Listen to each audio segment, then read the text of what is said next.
Il est le champion du monde en titre de montgolfière et pourtant à chaque fois qu'il dresse son ballon pour partir voler, c'est la même appréhension car François Messine le sait mieux que quiconque, piloter une montgolfière, c'est l'art de diriger un engin indirigeable. On la dirige avec les vents que l'on rencontre, donc ces vents-là, à nous de les trouver d'abord, de les mémoriser, parce que selon les altitudes, au sol c'est une direction, on monte à 100 mètres, c'en est une autre, etc. etc.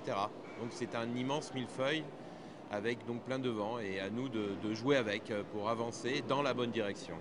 Avancer dans la bonne direction, mais sans oublier de marquer des points, car les 44 concurrents de ce 36e championnat de France ont toute une série d'épreuves à passer, à commencer par le largage d'un marqueur au plus près d'une cible placée au sol. Pas de quoi effrayer notre aérostier. Le pilote de montgolfière est assez téméraire, assez poétique aussi, puisque l'aérologie l'interprète, voilà, on ne va pas très vite, on voyage avec le vent, c'est assez sympa.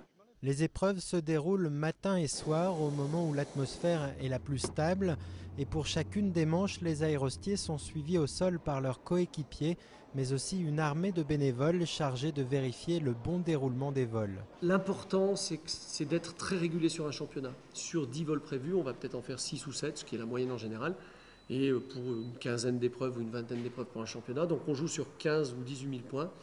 Et c'est un peu comme un décathlon.